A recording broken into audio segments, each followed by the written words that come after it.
Sanibonani, greetings bafethu. Silapha e-Al Road namhlanje nge-13 kule company bebathe kuzokhitshwa ama-foreigner more than 500. I-community ke beyibiziwe la ukuthi kuzokhishwa ama-foreigner. So abantu somamele ukuthi kuthiwani ngoku sive abantu ama-views wabantu naba abantu bazofuna umsebenzi.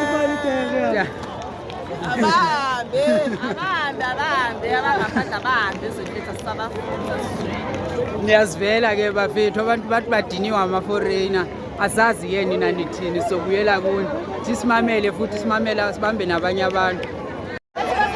Sure bafethu, we still here e-Al Road. This is where they were saying bazokhipha ama-foreigner more than 500. So this is the company ekashe abantu, as you can see the noise abantu. Nabantu nebox ama-CV wabantu, everything is intact. So abantu, the organization banegotiate ngapha nabelungu abaqashi. This is what is happening here today. So let's hope everyone yonke into izohamba kahle as you are thinking of plan. Sibone ukuthi wenzekani.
Sanibonani, ezinisasela nibona ukuthi abantu umphakathi is-fighting kwatini abantu naba kuyaliwa.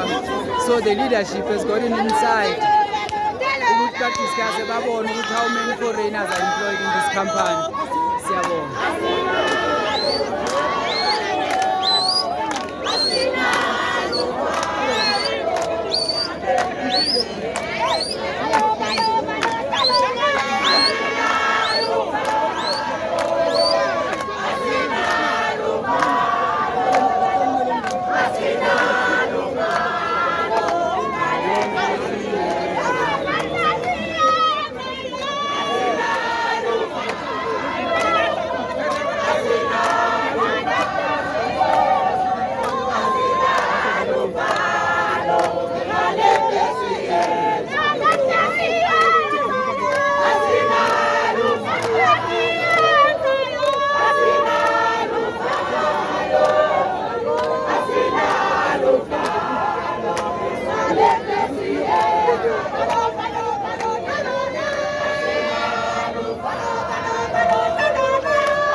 Go. Igama lami ngiyaMkholisane, ngisuka ePalm Ridge estation 1. Lana size ngendaba yokuthi asisebenzi malokishini. Ikhampani lena sikuyo iqashe abantu bangaphandle aba more than 500 abahlala lana ngoba kunendawo yakhiwe ngaphakathi ngathi hostela. Manje bahlala ngaphakathi, kungako silana namhlanje ngoba asisebenzi nathi. Iyo into esilethela. Ufike ngobani lana bhuti wami? Sifike ngo6 o'clock. Yeah. Ma unifika la nithole kuse kunabantu already so sebekhona ngoba abakhona bafike ngoma 4 kade bazogada isimo ukuthi kungenzeki izinto. Wena bhuti wami uneqeshe lingakanani ungasebenzi? Mina more than 3 years. Na more than 3 years.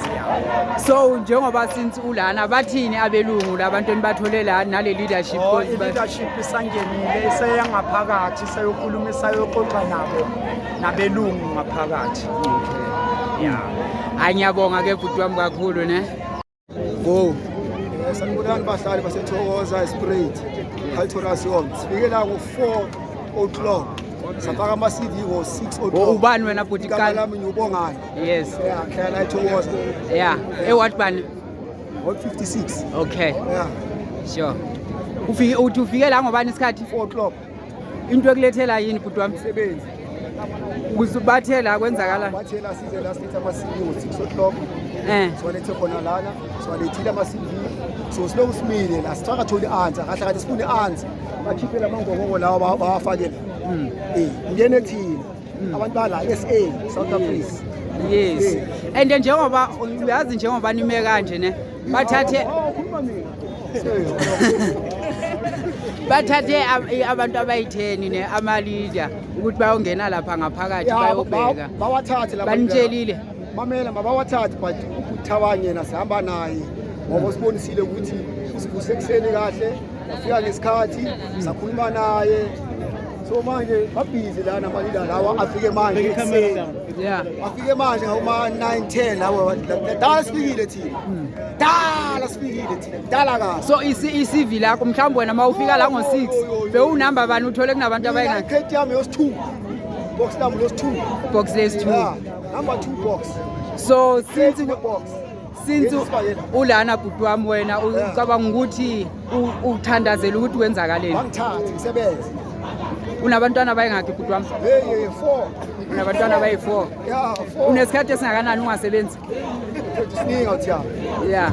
Ngina 43 years old. Yeah. So maye uziphilisa ngani maye? Mfethu nami mfethu umuntu ngiyaspendela, ngenza yonke into engithola. Ngalini understand abroad. Nabantu beke ukuthi ngisetohweni ngithi hayi mama wezini ngenza mamazala ngithi ngisayosholoza nami. For abantwana bami. Yeah. Hayi ngiyabonga bhuti wami. Ngisoja mina bro. Bangithathi kancane. Uyisoja yeah ulwile Bangithathi kancane. Yeah ube uyisidu. La eBeirut. Yeah. Yithi abantu bani. Okay. Bethu nathi. So manje ke sifuna umsebenzi basidedele la abantu laba bro. Makumapanyaza usinde kanjani wena bhuti umise? Abanyaza bangene ngemali abanye ngama 2000. Yeah, bayithina ngoba asinama 2000. Bangena ngokuthoma. Yeah. So uthe use what 56? Yes. Ukhansela wakho ufani.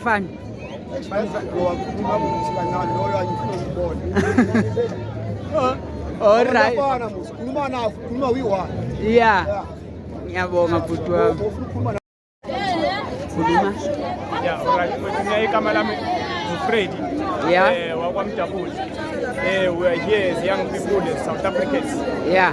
We are here to demand or to tell this government or to tell all of these institutions, companies that are in South Africa that we are unemployed and we want jobs now. We are sick and tired of what is happening in our country, where South Africans, all young people are not working. We are unemployed. Almost 40% of young people are unemployed in our country. And we are sick and tired of that. Uhlala kuphi bhuti wami? Mina ngihlala eRonderberg. Yeah. Uneminyaka engake ungasebenzi bhuti wami? Ngineminyaka ewu7 engingasebenzi. Yeah. Ekuqaleni bewusebenzela kuphi? Bewusebenza ikhampani enjani? Akaze ngasebenza permanent post. Ngihlala ngisebenzela ama-contract and projects that are lasting 6 months, 1 year. Ama-qualification esikolweni useneka grade 1? Ngine-matric mfowethu, ngine-code 14 license. Hawu bafethu. Umsebenzi awukho eSouth Africa. We see eSouth Africa we have a problem of a government on all other institutions, white monopoly capital that is against abantwana base-South Africa by employing the foreign nationals. That thing is a war against us as South Africans, whereby we are sidelined. The economy of South Africa can employ all young people of South Africa. How can a company that is having 500 people employed who are all African people or foreign nationals in South Africa, whereby there are South Africans who are unemployed? And our government, with all institutions of government, we have labor, we have home affairs, they are doing nothing. Even the president, their environment, they are saying nothing about us as South Africans. We are sick and tired, and the young people in South Africans, we are going to rise against this government. ngiyabonga bhuti wami ngiyabonga. And izolo since bekuyi-budget speech bewuyibukela i-budget speech izolo. Yes, definitely. How do you feel about i-budget speech yayizolo yoba increase i-VAT by 0.5 and ngoku akunama and awusebenzi ngoku izo-affecta kanjani? Umbuzo engizibuza wona is that Enoch Godongwane is here South African. Cyril Ramaphosa is here South African. And lo umbuzo engizibuza wona, if those people are South African, how can you know that people are earning 350? Then you increase VAT. That means you are against the people. The will of the people is going to rise against them. This is a sign that this is the sign today that we as South Africans are seeing what happened there. Today we are giving them a signal.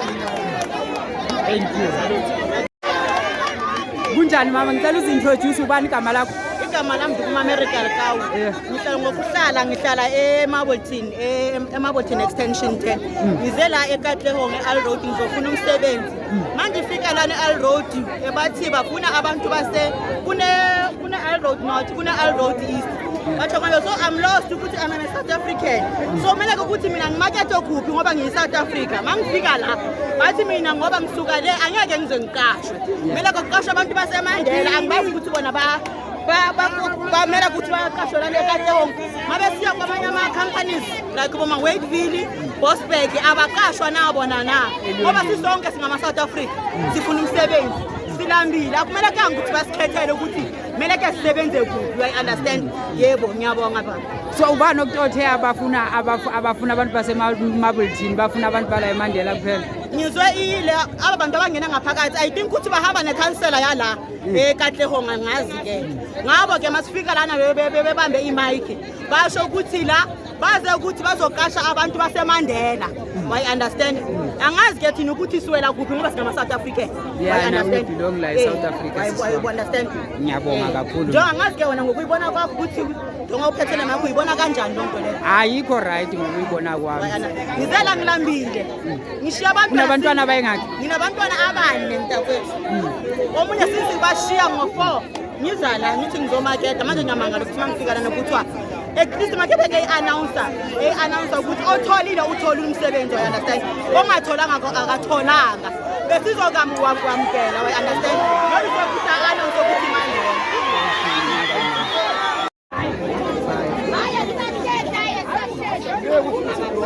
uyile nga-56 ithokoze eKatlehong. Into esifunayo thina la phakathi sifuna nje basitshele ngomsebenzi ukuthi bahambe kanjani. Thina sifuna ukwazi nithi sithi ama-CV from ekuseni bangathi kungene abantu la azawungene muntu la from ngo-3 o'clock sila azawungene muntu la simeka nje so azawungene muntu la. Sifuna ukwazi ukuthi ubakuphi uhlala kumsebenzi ubangapha South Africa athola umsebenzi. So since bangenile mabaphuma labantu abangenile mabaphuma labathi bazonifonela shiyana ama-CV bahambane namhlanje. Mamela ke leyo ke eyabo leyo ke bazawathatha bawafake maningi amakhampani bazawukhuluma kahle njengomphakathi wala ethokoza nasespray Al Road bonke ukuthi kwenzakalani. Thina sinekuseni angithi sakuzwa ukuthi ngo-6 o'clock today size la ngithi sifikile ke before 6 o'clock uyangithola. And la azakungene muntu newasiphathileyo bavuka la badla zawungene muntu. So wena bhuti wami into ezokusatisfya namhlanje yini into ezokusatisfya mina mawusuka nje into la? engasatisfy ngoba ukuthi sibanika kanjani la ukuthi bawangathi 50 nyana bayithathile or 100 nyana bayithathile or 30 bayithathile. We understand.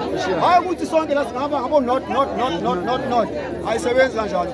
Alright. At least bathathe nyana 70 nyana so to understand sithi okay at least nyana sakutshala bathathile sihambe nje ngona nithi dololo hayi ayisebenzi kanjalo. So ngoba ama-companies maningi la around and akusile kuphela eqasha ama-foreign. Yilo ke nakuqaleni nase-angasafika sihamba nabafowethu bawakhipha bafaka abafakayo nathi sasebenza bathi contract seyiphelile yaphela manje sokubuke enye futhi sesilapho-ke babathathe laba abathathayo nathi basithatha zonke bathathe nje i-half minimum nje sa-understand. Sanibonani molweni ninjani? today silana e-Al Road size efemini esebenza ngensimbi steel i-ferry steel kuye kwaphuma ivideo beyisirculator where i-leadership yeSoweto Parliament beyithi kule company employ more than 500 yabantu. So today size lana sizobona ukuthi labo bantu labo bayabaqasha and nalama-foreign ama-illegal immigrants bayawakhipha na. So now into yenzekile the leadership yabantu bangene ngaphakathi basayonegotiator nabaqashi. So sizozwa from bona mase baphuma lama-stakeholders lawo nabaqashi ukuthi kwenzakalani, babatholile is it true na i-confirmed ukuthi vele they've got illegal immigrants who are more than 500 who are employed here. And then there's allegation yokuthi khona abalala ngapha ngaphakathi. So the firm isebenza as a firm motel. So now we're waiting leadership mayiphuma bazosibriefa basho ukuthi batheni bavumelene ngani, whether bayathatha abantu abayi-30 from labantu abalana le crowd or what. Ngiyabonga. Bayasha stage sakela please. Stella abantu bayasha stage sakela please. Ngathi nayo iphatho Ungafuni ulilusa nehlisa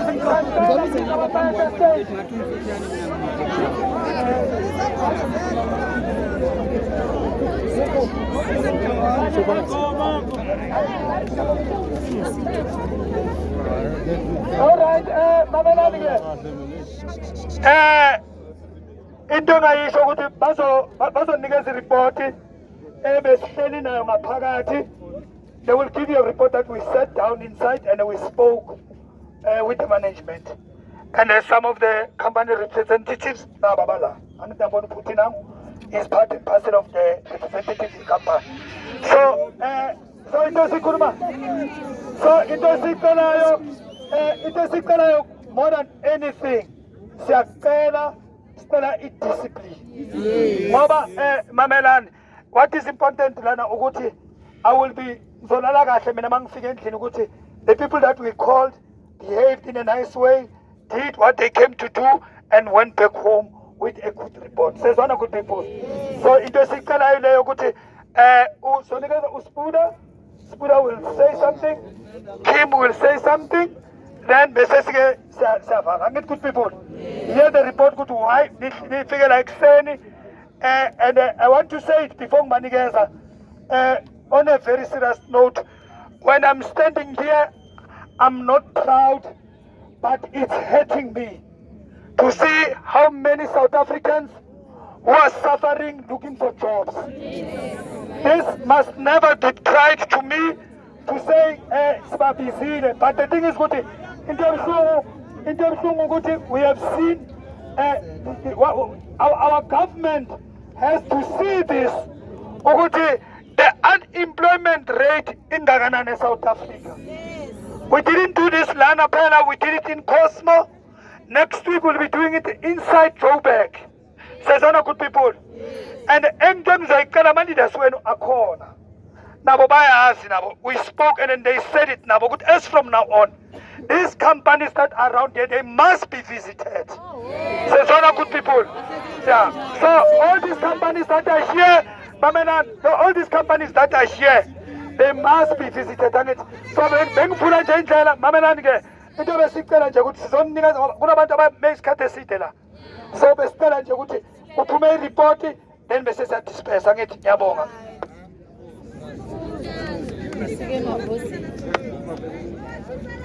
Amandla akukho lula, ngeke sithi awethu amandla umsebenzi singanawo. Into eyodwa esihlanganele i-better life for all, impilo engcono for sonke la kuleli lizwe. So ngiyakholwa sonke la siphathekanga kahle, siyovuka ngo-4 ekseni sithatha isikhathi sethu size la kule ndawo. Ngeke size endaweni kungana wrong. Abantu abaze bayenza ukuthi sifike la ngiyababonga kakhulu mina. Ukubabonga kwami ukuthi baze benza ukuthi sifike la. Lento esiyenzile asiyenzelanga le ndawo kuphela. The whole government yase South Africa sihlelile manje iyatrenda. I think no president wale country ayibona le nkinga lesibhekene nayo. So kusukela namhlanje Asimeni macabana asimeni. So asingeneni kweyalana ke manje specifically. Sesikhuluma le eyala esikhona namhlanje. Iphumile iTikTok ebeyikhishiwe yiGauteng Parliament. Ebeyithi mamelani. Silethe ama-CV nika ngalento esizele ukuthi bayoqasha na. Nayo ke impendulo ke.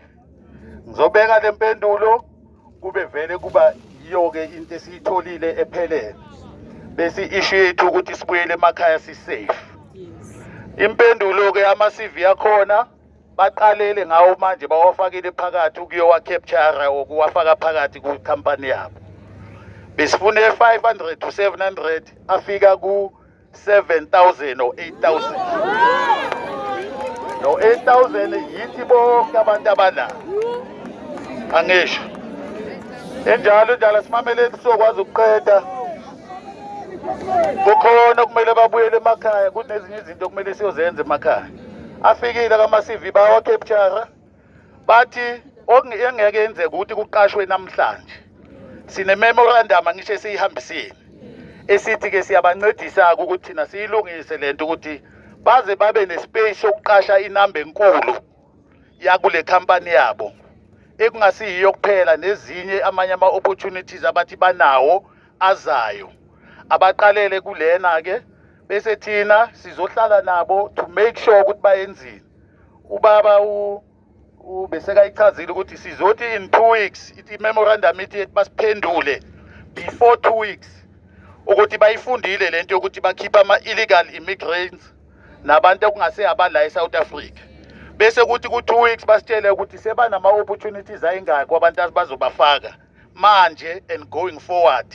Ngeke baphinde bazenzele into ezihlangane nokuqasha ngaphandle kwalomphakathi lo.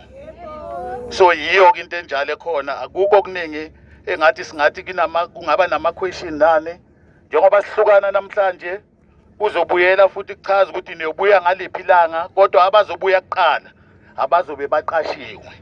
Makube abekho abaqashiwa babuyile kula siyobuya khona sonke futhi ngalendlela esibuye ngayo. So injalo singakhululeka siyene emakhaya iphelele inkulumo yethu for namhlanje. Ngiyabonga. Sanibonani futhi ke.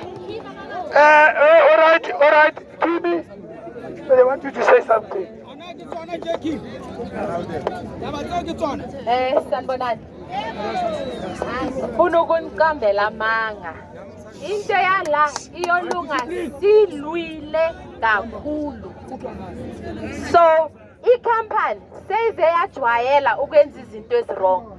Kula phakathi kwethu kunalaba axoshe last year, the year before last. Uzothi ufike ngapha ukhona ubafo wakho bekasebenza la. Bangakufakazela ukuthi la kumosheke kakhulu. Bengisacela nami ukuthi after 2 weeks, because we gave them 2 weeks, right, to employ, right? Bengicela sizobuya la nanama leader. Sibacela ukuthi lo umqashile nge2 weeks le bese kunike yona. Cala baphumela ngaphansi thathi video yabo. Sikhombise umphakathi ngempela bangenile abantu. Bengicela futhi ukuthi this is not the last of it. There are many companies ezifana nale ela.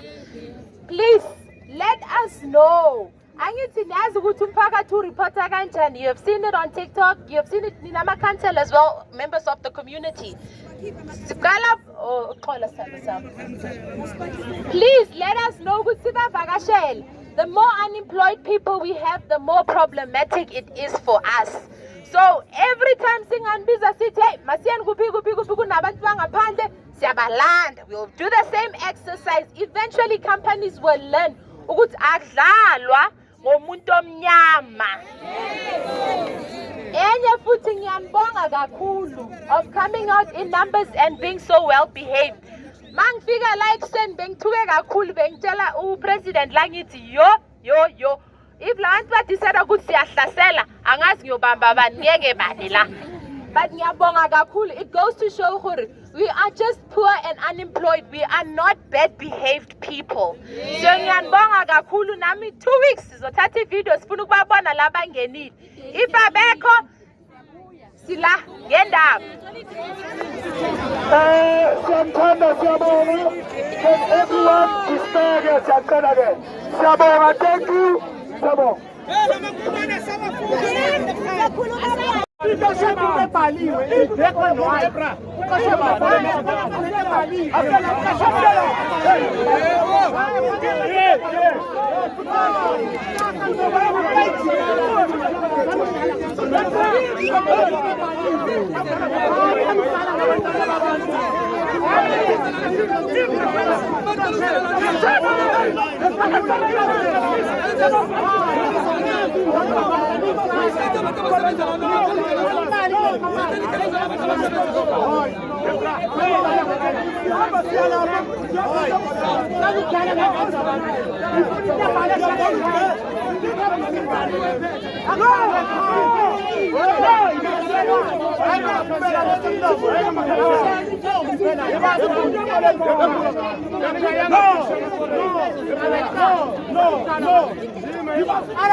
That has happened Nana every still is that we gave them the memorandum that is actually within 24 hours they must start buying the they must tell us the numbers so that is why somebody gets 2 weeks. Within these 2 weeks they will process almost every CV. Then in that 2 weeks they will make sure they contact us back to tell us how many people the job that is available for the people. That's what has happened. Our memorandum states clearly there are undocumented foreigners that are working here, which we don't want, which is South Africa. A foreign national has to work in South Africa if only possessing a critical skill. That's the only thing. So it is the that 2 weeks ago, but process it because of Amasipi. So they are going to process it. Then in that course of 2 weeks, they are going to call us back. We told them they must tell us how many people they've taken, and then that's what we said. No. But my man, how can abantu when to start with so to start with it from the onset we don't want any money from there.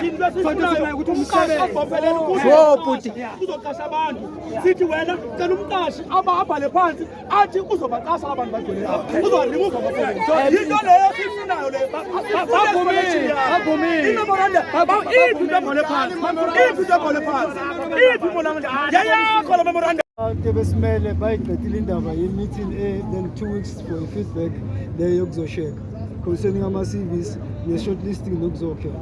Okay, ngicela sibeke i-focal point yethu manje specifically kwindawo ye-stability nokuzobeka kahle abantu abasebenza la phakathi ekuyibona bokufika. I want to say this.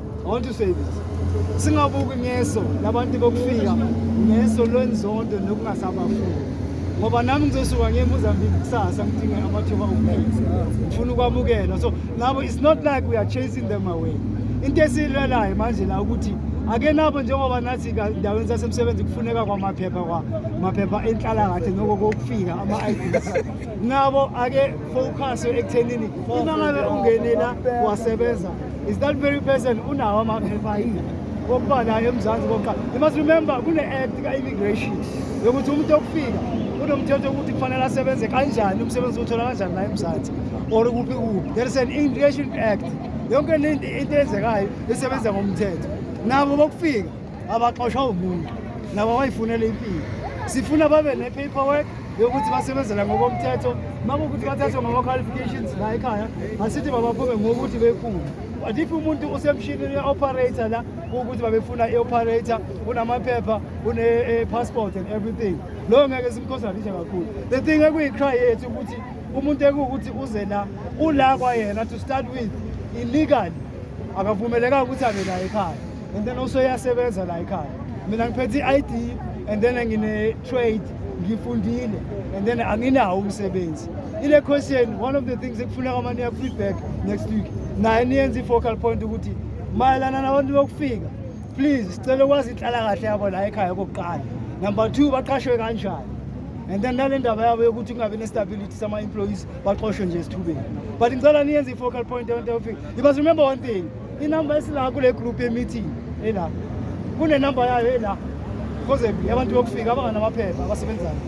That is the reason why mafika lapha egate uthola bathi no job. Of course ngesinye isikhathi ngobe nomsebenzi uzothola kuphi isikhala nethuba lakho lokusebenza ngoba lithathile umuntu wala eGhana. Wena isikhala sakho uzothola kuphi manje ukufuna umsebenzi. Angithi isikhala sakho lapha ngathi isikhathi umuntu waseGhana. So lo muntu lo ngiyanizwa nikhuluma ngama-CV nokuthi sifuna umsebenzi wasathini. But ngicela anibuyele no-focus futhi ekuthenini laba abantu bakufika abasebenza la. Okokuqala umuntu une kunjani? Une-passport.